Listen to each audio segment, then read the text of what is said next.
Hello everyone. In this presentation, I will introduce how Scicon uses crowdsourcing to perform image annotation tasks and how Label Studio supports this workflow.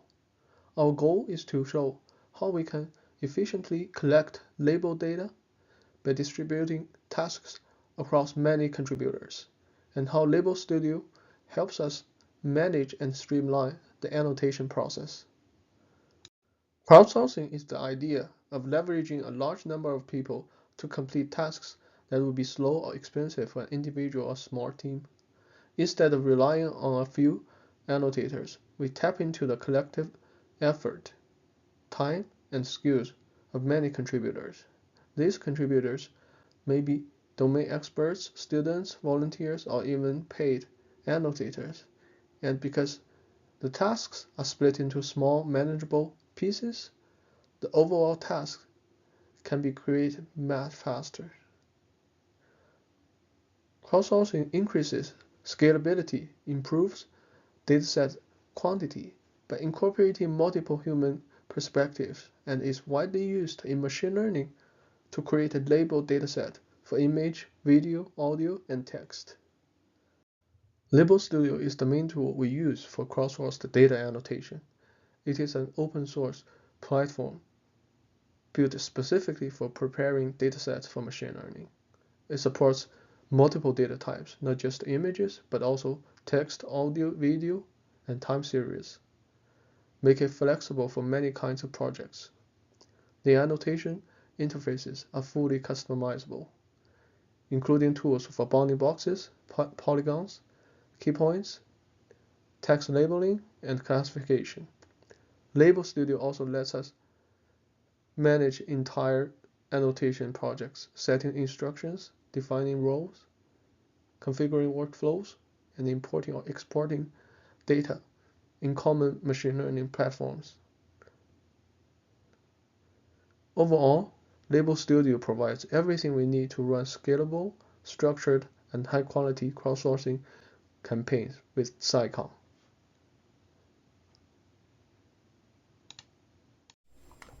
Now let's get started. Let's click Create a Project. Here we can name our project. And then let's have a description.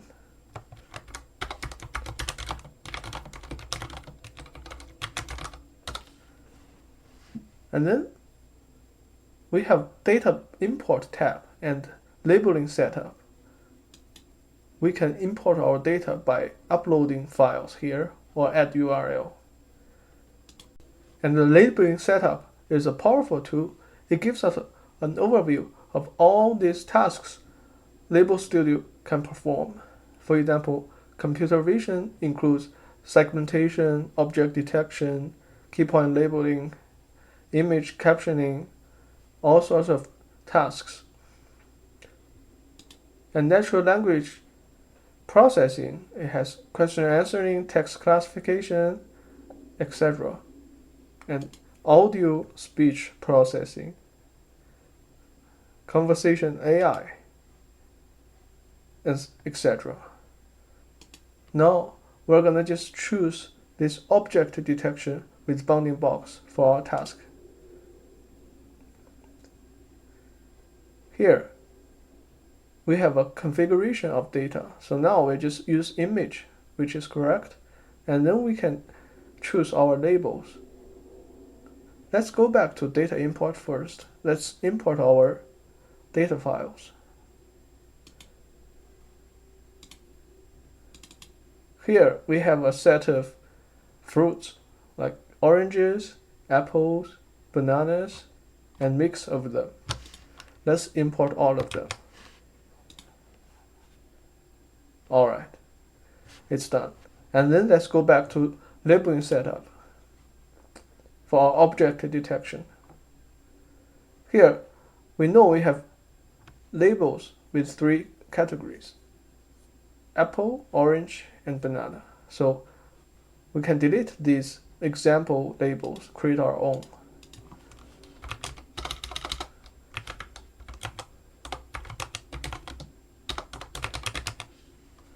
After typing in all of these 3 labels, we just click add. Now we have successfully created these 3 labels. So this UI preview is just an example. It's not the real images we have. Now we have completed the setup of project creation. Let's click save. Now we can see all of our images are imported, and then we can start to perform the annotation or object detection task. But before that, let's have an overview of this UI. Here we have completed task column, and annotated by means which user performed the annotation task. And here we have this overview of each image. Now let's click the first one and perform an object detection task. Then we just draw a bounding box around this orange. And here, if we click the right side of this region, we can see the bounding box information. It gives us the X, Y, and W information, also the height and width. So these are the information of our bounding box data. Now, this object detection bounding box drawing task is completed. We can just click submit. Okay, now our result is saved. Let's do the second one. We can choose another, for example, apple here. And then let's click apple. And then let's click this bounding box. We drag it to enclose this apple. And here we can see our bounding box information is saved. And then we can click submit.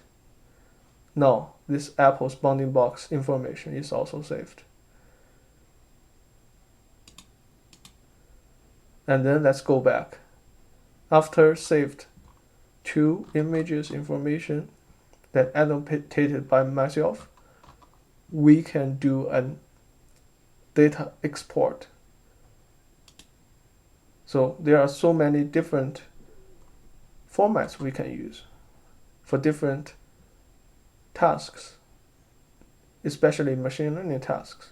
We can use different format based on our machine learning model's requirement. So here, I'm just gonna do a JSON and then click export. Now we can see this file is saved. Now let's click on this file to see what is saved.